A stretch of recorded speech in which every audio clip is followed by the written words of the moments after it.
Y vemos que no pudieron entrar a causa de su incredulidad. Mis hermanos, cuando leemos en cualquier parte del Nuevo Testamento extractos completos o porciones de las Escrituras del Antiguo Testamento, es una prueba irrefutable en contra de aquellos que piensan que el Antiguo Testamento ya no tiene ninguna relevancia para nosotros, a los que vivimos bajo la era de la gracia. Cada vez algún apóstol cita un pasaje del Antiguo Testamento, ya sea en sus evangelios o en algunas de sus cartas, es un recordatorio que nos recuerda a nosotros como iglesia que toda la Escritura es útil para instruir perpetuamente a todas las generaciones en cada rincón del mundo. Nuestro escritor, como sabemos ahora, ha citado el Salmo 95, especialmente del verso del 8 al 11. Y con esto nos está diciendo que tal como este pasaje fue útil en el tiempo de los profetas, y es útil en el tiempo de los apóstoles, y es útil ahora a nosotros en nuestro tiempo, y así lo será hasta que el Señor venga,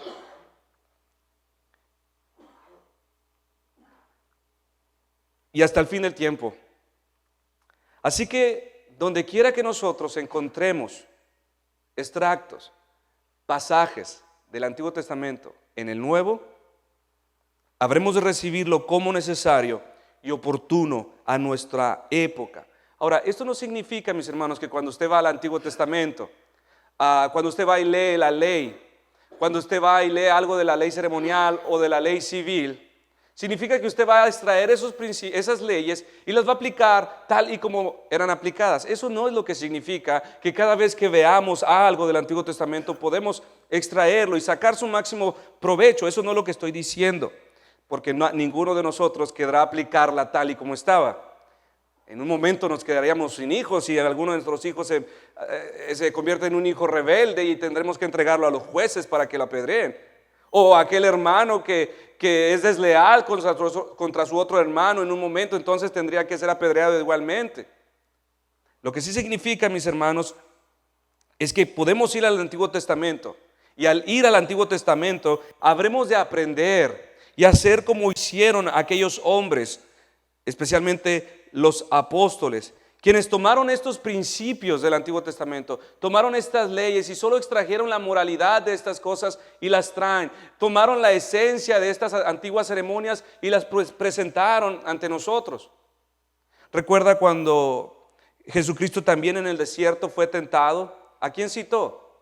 A Moisés. Él dijo: no tentarás al Señor tu Dios. Citó Deuteronomio 6:16. En otra ocasión el apóstol Pablo, instruyendo sobre la remuneración del trabajo, él citó un fragmento de la ley. Dijo: no pondrás bozal al buey que trilla. Con esto daba a entender que el obrero es digno de su salario. Entonces, mis hermanos, tal y de esta manera hace nuestro apóstol en nuestro capítulo, hace nuestro escritor. Él dice que por medio de citar lo que anteriormente había sido dicho, confirma la utilidad de los principios antiguos para nuestra época. No solamente creemos que la Biblia es palabra de Dios, creemos que toda la Biblia es palabra de Dios, útil para instrucción. Hay algunos grupos que creen que ellos dicen: ustedes son sola escritura, o sea, la Biblia es su autoridad. Ellos dicen: sí, la Biblia sola. Pero lo que ellos están diciendo cuando los observamos detenidamente es: sí, pero no toda la Biblia, algunas partes, porque hay otras que no nos gustan. Y es un esfuerzo, es una tentación constante. Aun cuando muchos afirmen creer en las Escrituras, no creen en toda la Escritura. Entonces, ahora, habiendo dicho que nuestro escritor está citando un fragmento, un extracto del Antiguo Testamento, algo curioso sucede en nuestro texto, principalmente en todo el capítulo 3, mis hermanos. Y me refiero que una vez habiendo dicho que este pasaje del Antiguo Testamento es relevante para nuestro tiempo, nuestro escritor no solamente nos enseña esto al citarlo, sino que lo repite nuevamente. Lo que acabamos de leer parece que lo hemos leído ya, ¿no? Que lo habíamos escuchado anteriormente, pero es otro pasaje, es otro versículo, es un versículo más adelante. Y lo repite nuevamente dentro de este mismo capítulo. Ahora, podemos darnos cuenta que tenemos ante nosotros una repetición de lo que ya se nos ha dicho. Entre tanto que se dice, si oyeres hoy su voz, no endurezcáis vuestros corazones como en la provocación. ¿Por qué está repitiendo 2 veces en el mismo capítulo? ¿Por qué redunda lo mismo? Ya nos dijo, escuchen la voz de Cristo. Nos vuelve a advertir acerca del endurecimiento del corazón. Ahora nos vuelve a recordar de la lección de los que murieron en el desierto por causa de provocar al Señor. Nuevamente, el Señor, mis hermanos, por medio de su discípulo, por medio de este escritor, nos está haciendo saber de su interés, nos está haciendo saber de su preocupación por aquellos a quienes escribe. Y esta forma de empujar, de confirmar la misma verdad 2 veces con las mismas palabras, no solo nos habla del gran interés que el Señor tiene por los que le escuchan, sino también de la veracidad y de la certeza de lo que está diciendo. Tal y como nosotros, todos aquellos que somos padres, hermanos, en algún momento hemos hecho esto mismo. Esto brota, esta repetición brota del amor. Brota de la veracidad con la que hablamos. Algunas veces al instruir a nuestros propios hijos nosotros les decimos, vas a hacer esto y esto. Asegúrate de hacerlo de esta forma. No te lo voy a repetir. Por favor, te encargo que hagas esto y aquello. Si no lo haces, te voy a castigar. Y a veces volvemos a repetirle el castigo. Si no lo haces, te las vas a ver conmigo. ¿Por qué? No es necesariamente que queremos decirle, te voy a castigar, sino que no queremos castigarles. Y me quiero asegurar, hazlo como te lo estoy pidiendo, por favor, hijo o hija. Hazlo, por favor. Este es el peligro de lo que te enfrentas si me desobedeces. Y te voy a describir el castigo y te voy a decir lo que vas a perder. Porque no quiero castigarte. Por eso se lo repito y por eso se lo digo. Entonces estamos diciendo, estamos confirmando la importancia de lo que estamos pidiendo. Les advertimos, les explicamos, detallamos. Y es precisamente lo que está haciendo nuestro escritor en nuestro capítulo al terminar. Está hablando de la veracidad con la que él está hablando. Y no solamente de la veracidad de esta advertencia, sino también está siendo motivado por el gran amor hacia quienes le escuchan. En este caso ustedes. Así nuestro escritor está confirmando la seriedad de su mensaje. Y para que no pensemos que esto es algo irrelevante, al partir del versículo 16, mis hermanos, el apóstol comienza a señalar a personas. Empieza a citar personas. Empieza a hacer como una firma de presentación de la seguridad de lo que está hablando. Son hombres, dice, no son animales, no es nada abstracto, algo oculto, no es simbolismo de lo que estoy hablando. Hay personas de por medio, son los hombres, son mujeres quienes al vivir de esta manera provocan y vuelven en su contra a Dios mismo. Hacen de Dios el más terrible de sus enemigos. Provocan al Dios santo, santo, santo. Dice el verso 16, ¿quiénes fueron? ¿Quiénes los que habiendo oído le provocaron? ¿No fueron todos los que salieron de Egipto por mano de Moisés? Mis hermanos, este es el ejemplo antiguo el que tenemos ante nosotros. Hace mención de personas para dar una evidencia más palpable, más completa de la importancia de lo que está hablando. Esto no es algo abstracto. Esta advertencia no es neblina, no es algo simbólico, no es una ilusión mental, no es poesía. Es una realidad, mis hermanos. A las cosas que hemos sido advertidas en el trayecto de estas semanas, quizás fueron 10. Es una realidad, no es simbolismo, no es poesía. Es un llamado a permanecer firmes, a permanecer vigilantes de nuestro propio corazón. Es un llamado a ser guardianes de nuestros propios hijos, de nuestras propias hijas, familias, de nuestros hermanos y hermanas en la iglesia. Nuestro texto dice que los que provocaron fueron todos los que salieron de Egipto. Otras traducciones que han sido más precisas en la traducción de este pasaje han cambiado esta palabra por algunos. ¿Quiénes fueron los que habiendo oído le provocaron? ¿No fueron algunos de los que salieron de Egipto por mano de Moisés? Entonces todos no significa todos en particular, sino significa algunos, aunque use la palabra todos. Y significa, y también lo está diciendo en un sentido limitado, significa que algunos no fueron culpables de este mismo pecado, solo fueron culpables los que desobedecieron.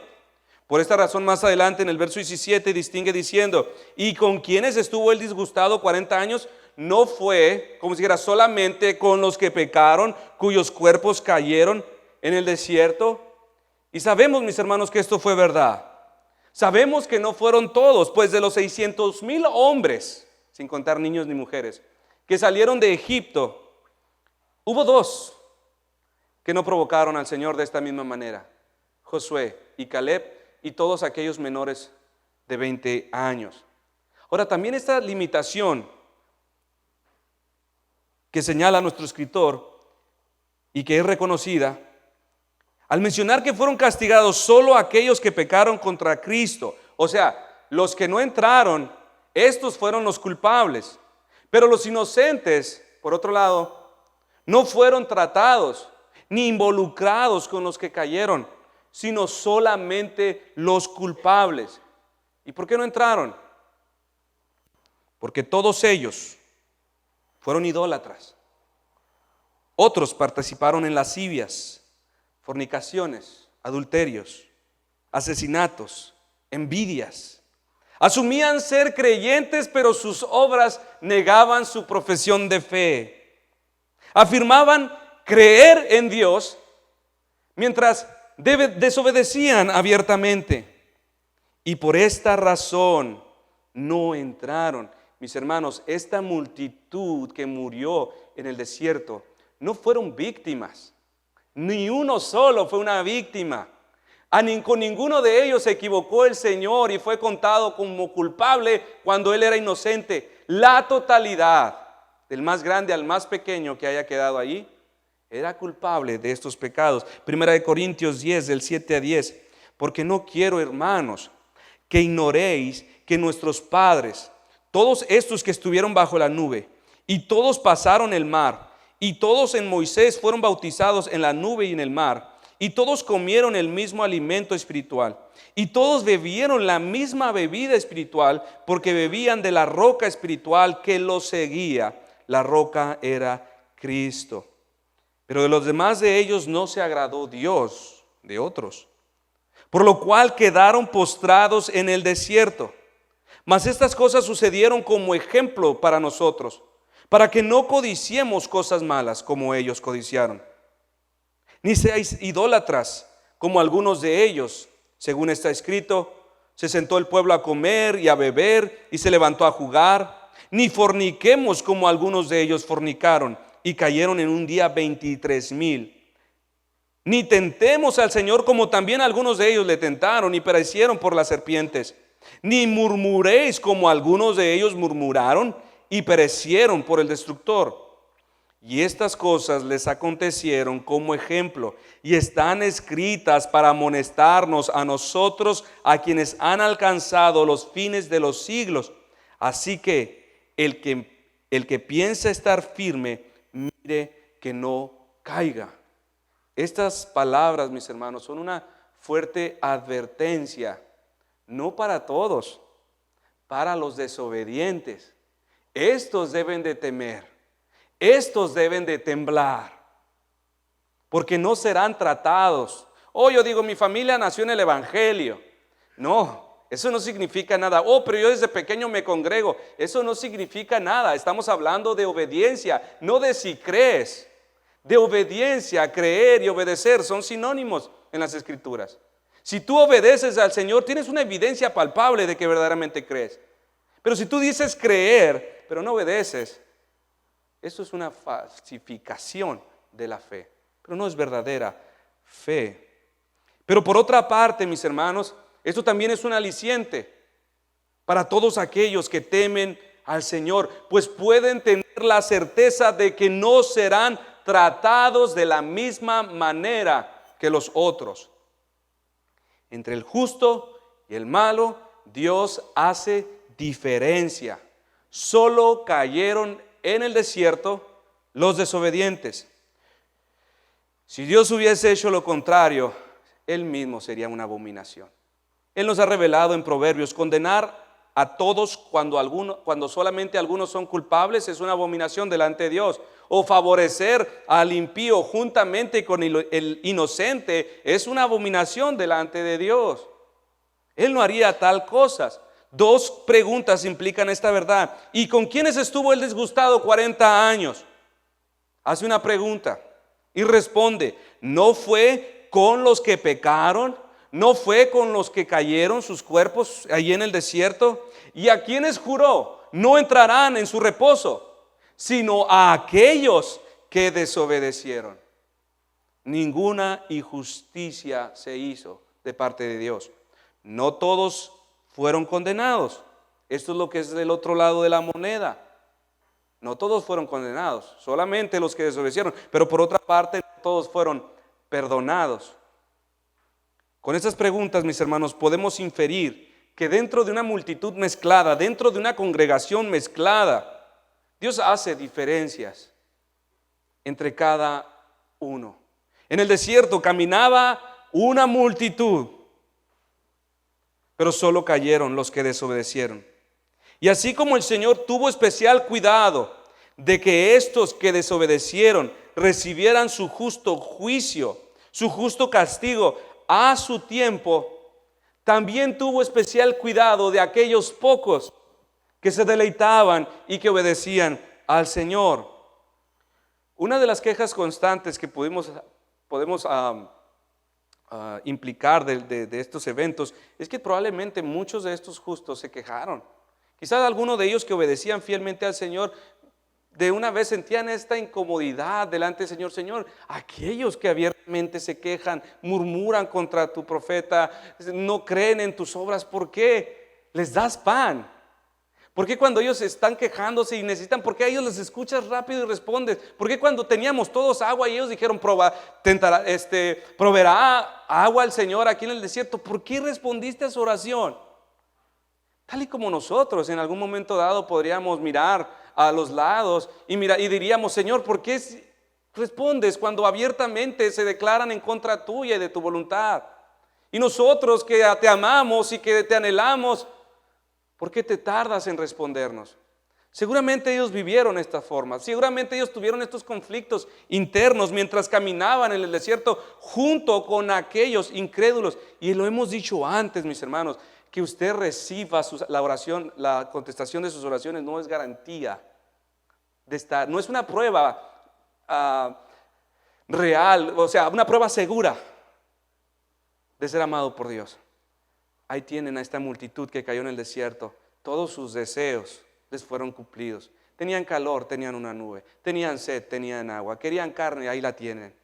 Oh, gracias, Señor, porque proveíste carne. Oh, gracias, Señor, porque abriste una fuente de agua en el desierto. Sin embargo, dice la Escritura, todos estos murieron. Malaquías 3, del 14 al 18, habéis dicho: por demás es servir a Dios. ¿Qué aprovecha que guardemos su ley y que andemos afligidos en presencia de Jehová de los ejércitos? Decimos pues ahora: bienaventurados son los soberbios y los que hacen impiedad. No solo son prosperados, sino que tentaron a Dios y escaparon.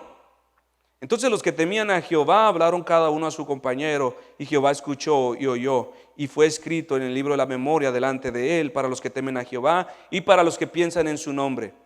Y serán para mí especial tesoro, ha dicho Jehová de los ejércitos, en el día que yo actúe, y los perdonaré como el hombre que perdona a su hijo que le sirve. Entonces os volveréis y discerniréis la diferencia entre el justo y el malo, entre el que sirve a Dios y el que no le sirve. Cuando dice el día que yo actúe, reconocerá la gran diferencia. Tal hizo el Señor con la familia de Noé.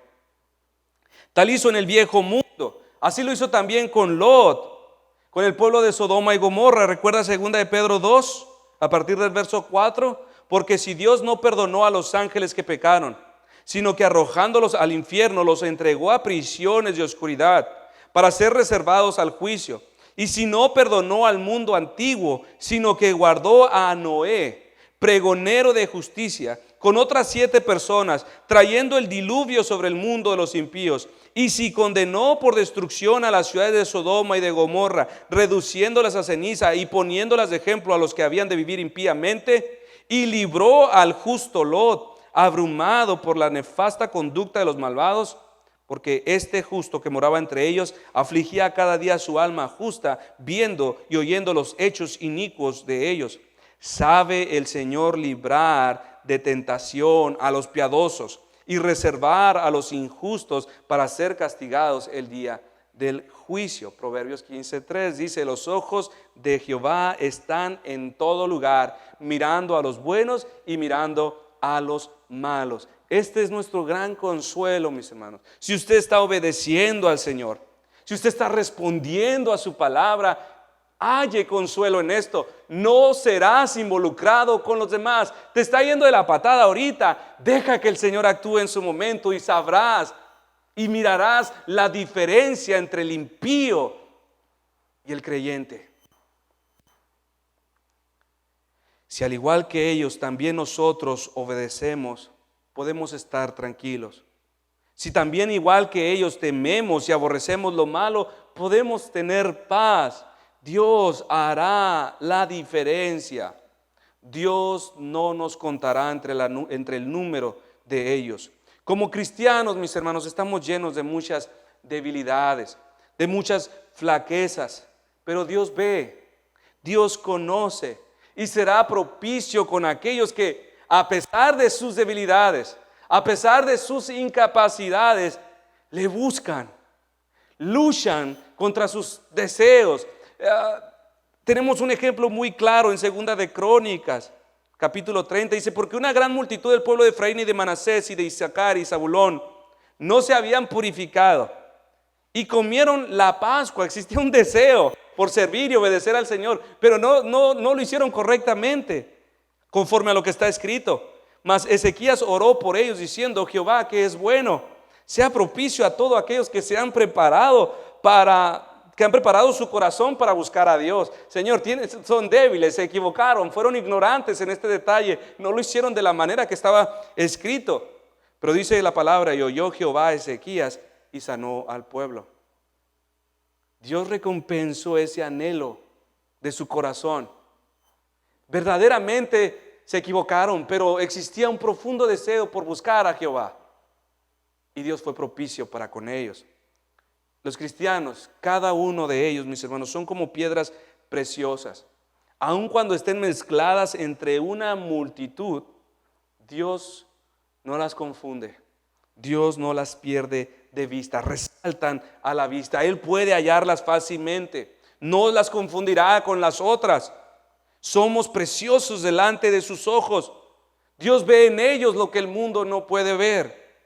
Nuestro texto nos dice: no fue con los que pecaron, solo un grupo. A estos fue contra quien Dios se volvió.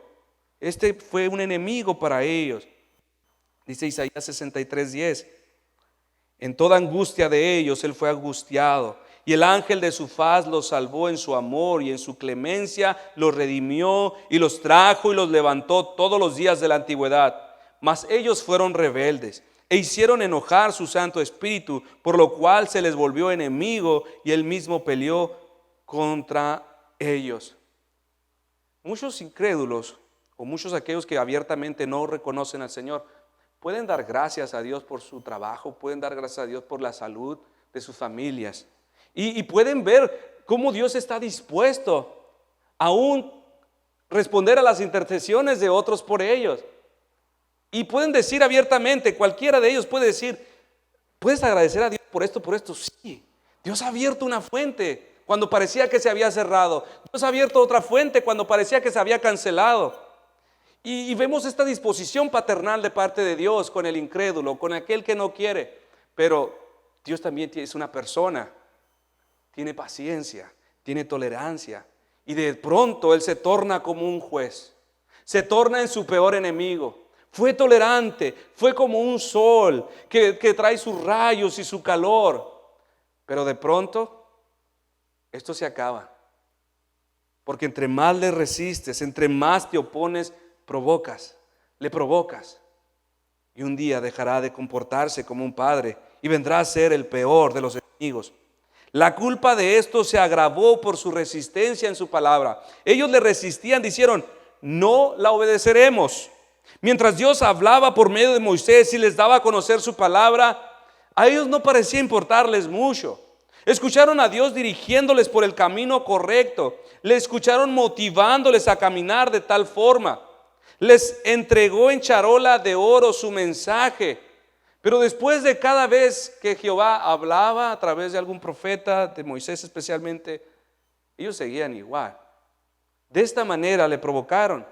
Y este pecado lo vemos escrito en Deuteronomio 30, versos del 11 al 20. Porque este mandamiento que yo te ordeno hoy no es demasiado difícil para ti, ni está tan lejos de ti. No está en el cielo para que digas, ¿quién subirá por nosotros al cielo y nos los traerá y la hará oír para que la cumplamos?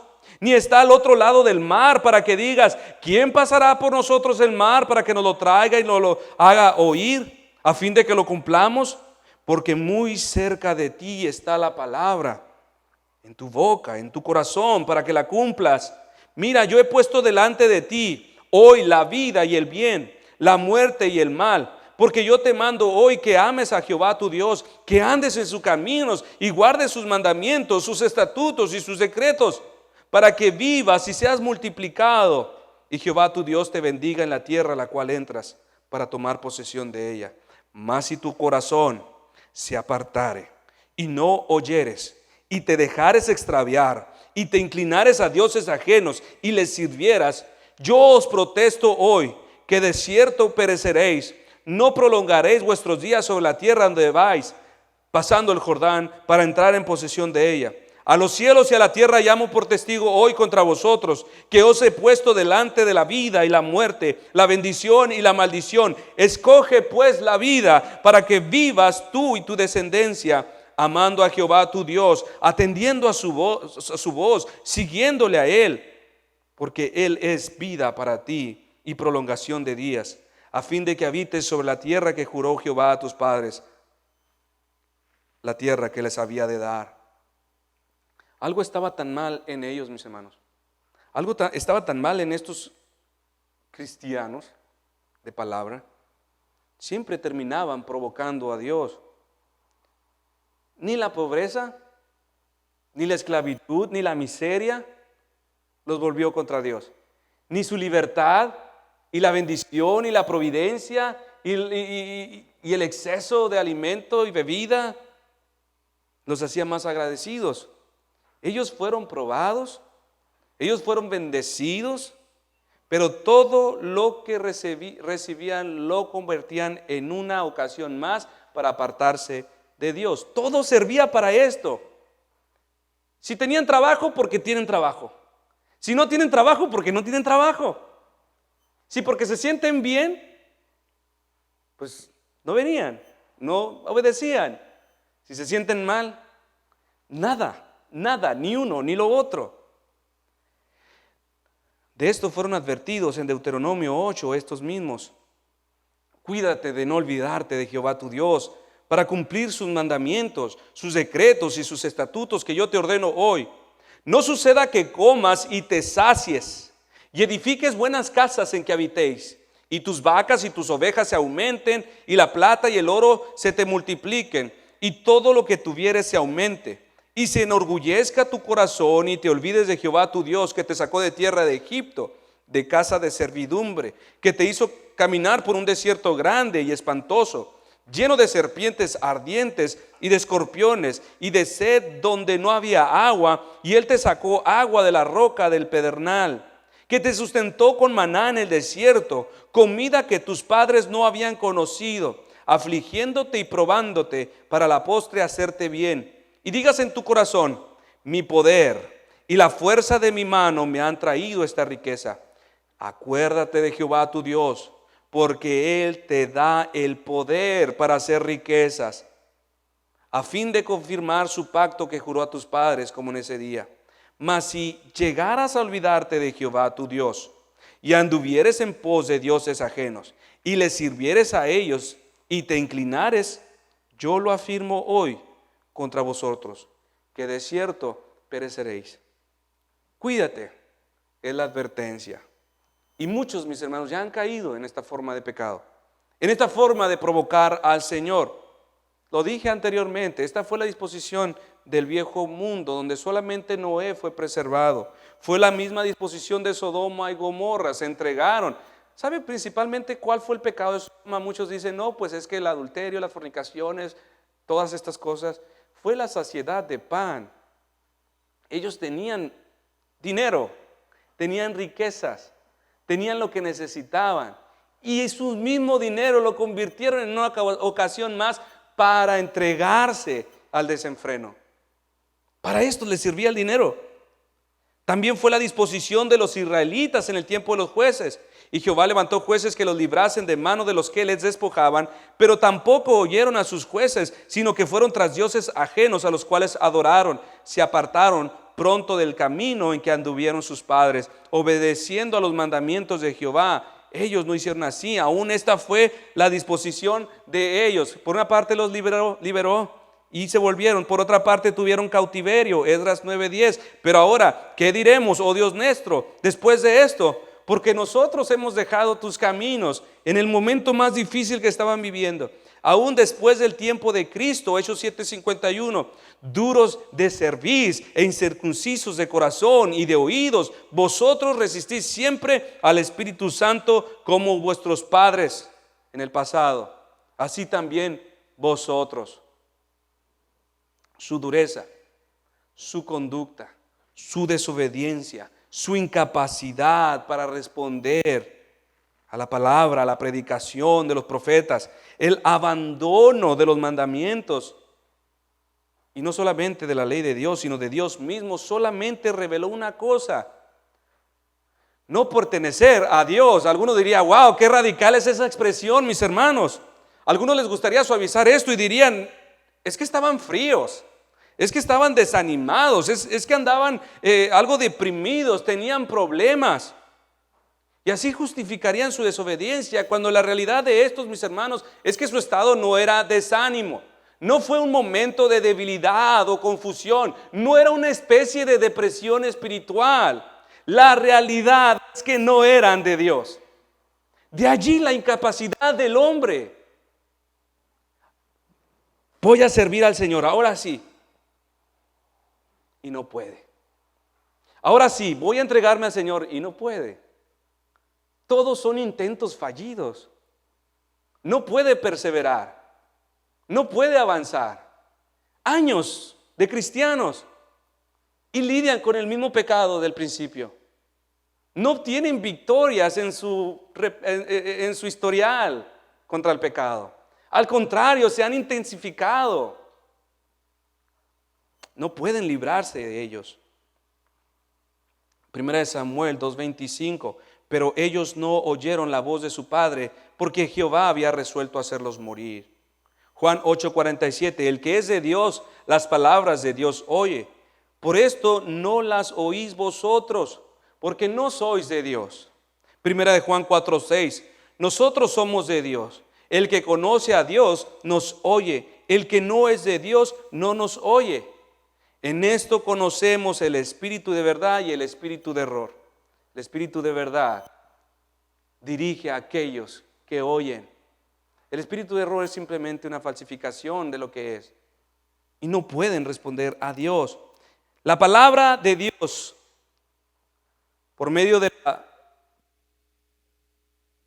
es el medio que Dios ha santificado para despertar al pecador de su sueño.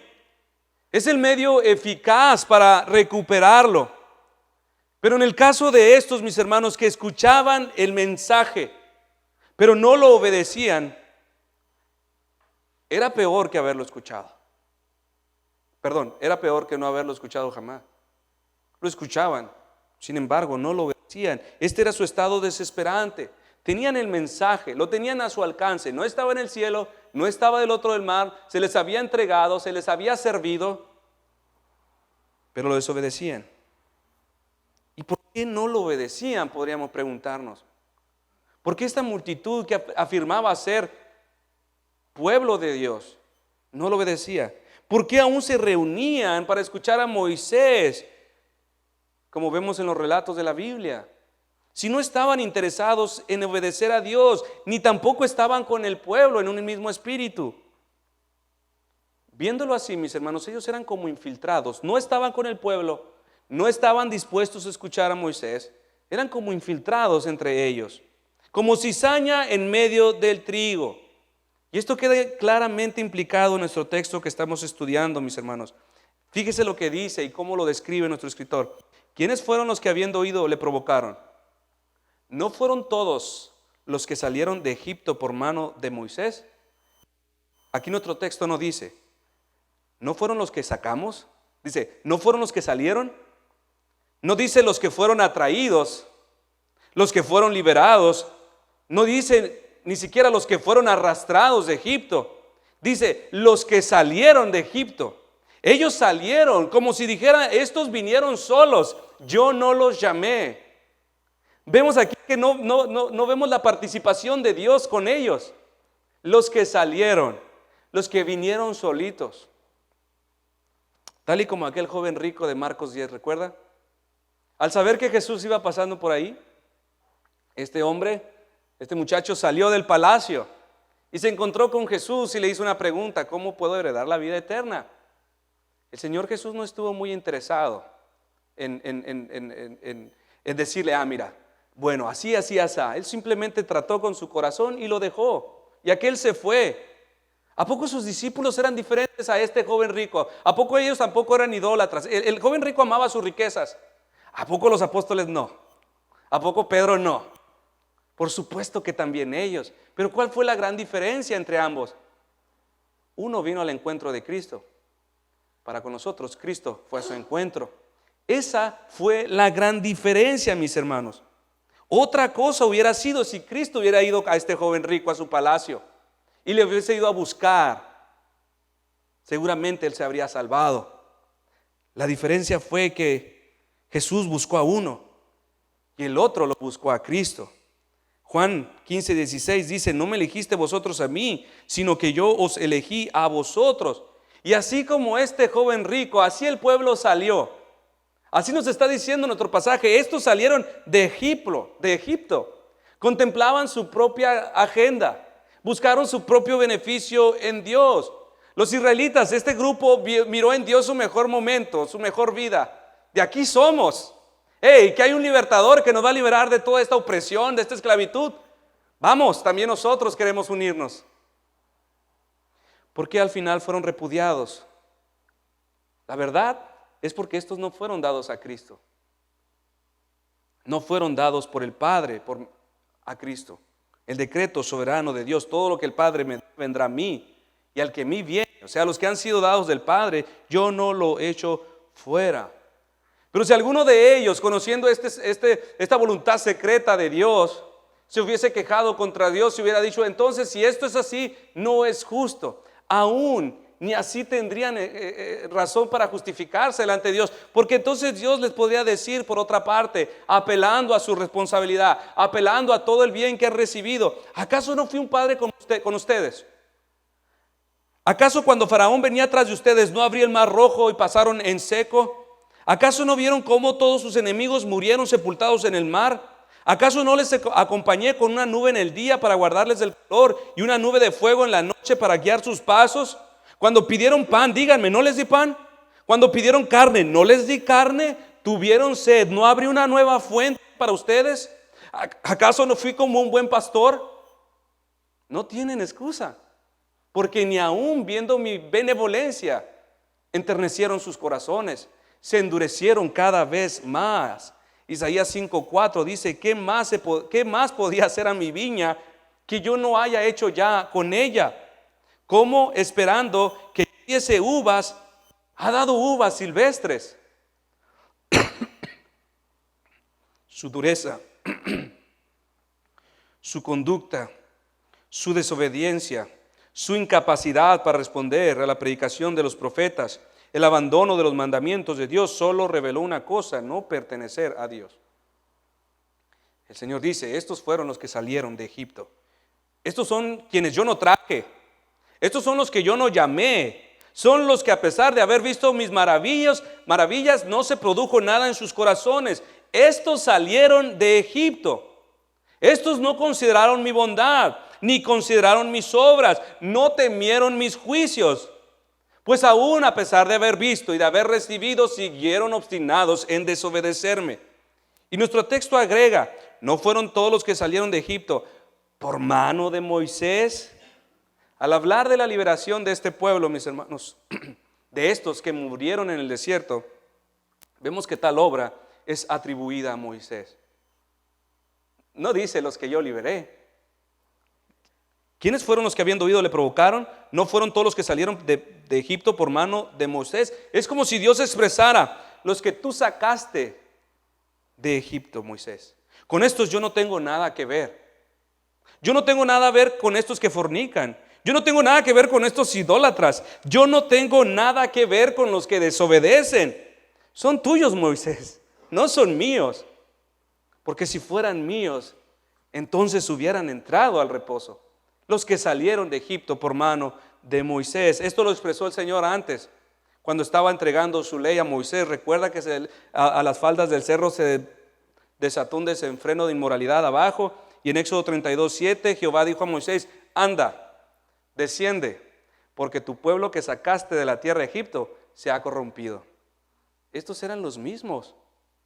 No dijo mi pueblo, dijo tu pueblo se ha corrompido. Recuerdo una anécdota hace muchos años, mientras todavía era un niño, y en algunas bancas duras, blancas que teníamos de madera. Yo escuchaba una anécdota del pastor Gregorio mientras predicaba. Dice que él, mientras estaba regando acá en el callejón, un hombre ebrio vino a su encuentro y le dijo: pastor Goyito, ¿se acuerda de mí? Y en lo que hacía memoria, el pastor le dijo: usted me convirtió a Cristo. Ebrio. Y dijo el pastor: es verdad, tienes razón, yo te convertí a Cristo, porque si te hubiese convertido el Señor, hubieras cambiado. Tal y como este hombre dijo: tú eres mi convertido, pero no eres de Cristo. Así mismo dijo el Señor de Moisés: tu pueblo, no mi pueblo. Hermano, hermana, evalúa tu conducta, evalúa tu obediencia, evalúa tu capacidad para responder, especialmente a la predicación de la palabra de Dios. Si puedes oír y no solamente hacer eso, sino obedecer, eres bienaventurado. Pero si puedes oír sin obedecer, no tiene ningún provecho. Todos estos hicieron tal cosa. Ellos oyeron, ellos escucharon claramente, tenían un mejor profeta que yo o que un pastor. Tenían un gran hombre fiel, Moisés, y no lo escucharon. Escuchar sin obedecer reveló una sola cosa: no pertenecían a Dios. Primera de Juan 4:6: nosotros somos de Dios, el que conoce a Dios nos oye, el que no es de Dios no nos oye. En esto conocemos quiénes son de Dios. Nuestro escritor, mis hermanos, desea que el punto que está tratando quede completamente claro. Por esta razón, él presenta su punto de una manera interrogativa. ¿Cuándo hacemos preguntas? Cuando nosotros queremos involucrar la mente de los demás. Y una vez habiendo dicho lo mismo, lo repite y ahora lo hace en forma interrogativa. Quiero que ustedes entiendan. Les pregunto: ¿quiénes fueron los que habiendo oído le provocaron? Responde, por favor. Y si queda alguna duda, él responde con otra pregunta: ¿no fueron todos los que salieron de Egipto por mano de Moisés? Y quiere tener su mente cautiva a lo que está diciendo y vuelve a decir: ¿y con quiénes estuvo disgustado 40 años? Como un maestro de kinder o una maestra de kinder que hace a los niños, les ayuda a responder para que no se equivoquen.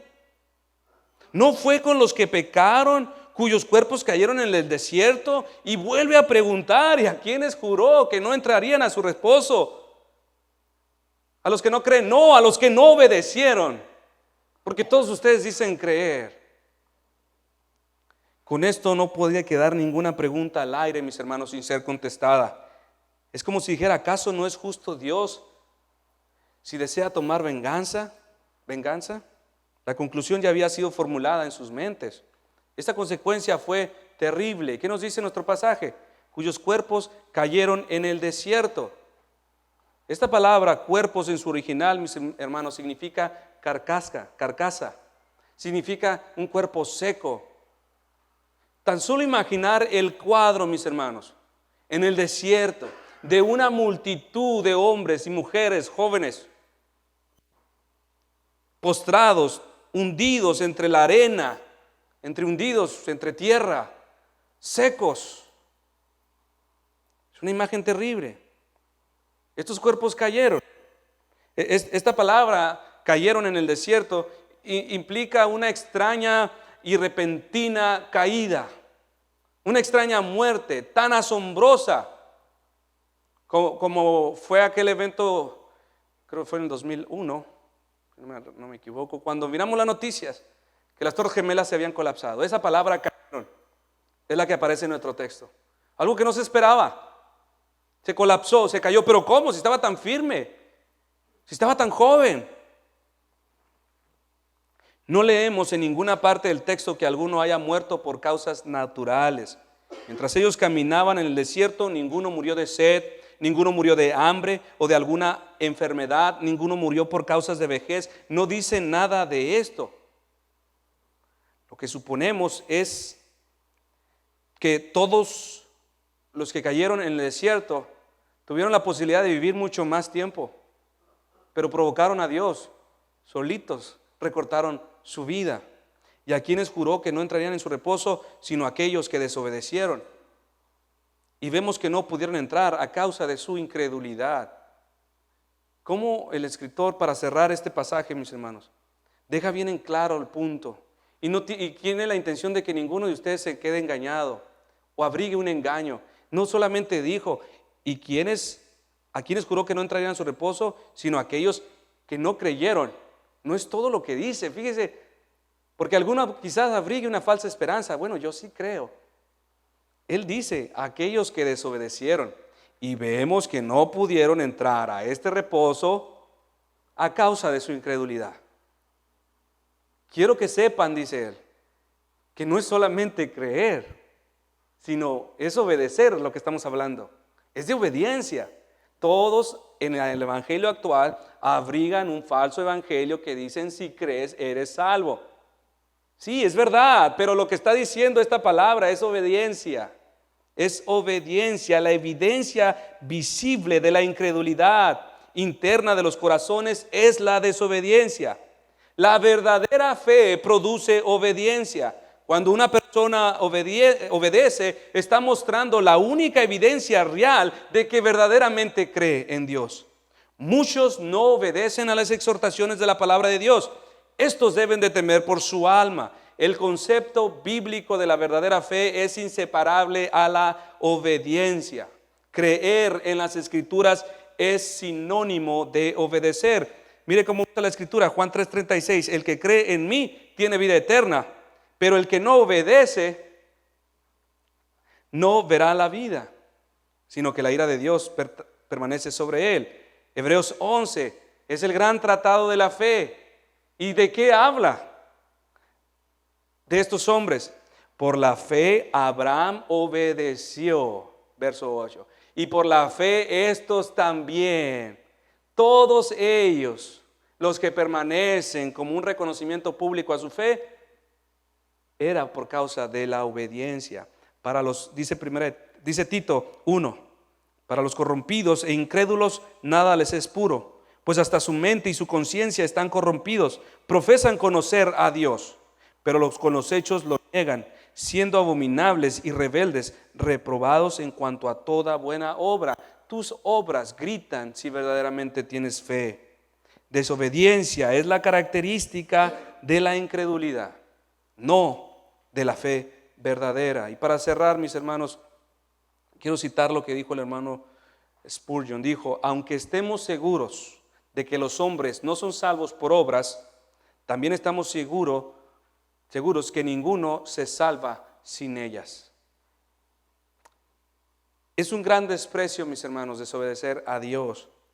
Y muchos, con la falsa idea del credulismo fácil, creen que pueden entrar y participar de este reposo creyendo, o sea, tal y como soy, Señor, y significa que después de esto tú me seguirás aceptando tal y como soy.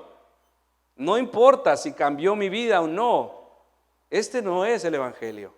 Todos los que han sido aceptados por Cristo son recibidos tal y como son, pero no continúan tal y como lo fueron, sino que cambian, se transforman, obedecen, y vemos que no pudieron entrar a causa de su incredulidad. Mis hermanos, Hebreos 2:1 nos ha advertido a nosotros claramente. Cuidémonos, dice, de no deslizarse. Y vemos aquí a estos que Dios cumplió su palabra. En Génesis también dijo: no comas del árbol del bien y del mal, porque el día que él comas morirás. Y se cumplió su palabra. Ahora a nosotros, Hebreos capítulo 3 nos está exhortando. Nos ha dado nombres, nos ha dicho lo que sucedió, nos ha buscado las formas para que nosotros quede claro lo que se está diciendo. Dios ha hablado con veracidad, Dios ha hablado con certeza, con firmeza. Es para nosotros este mensaje, mis hermanos.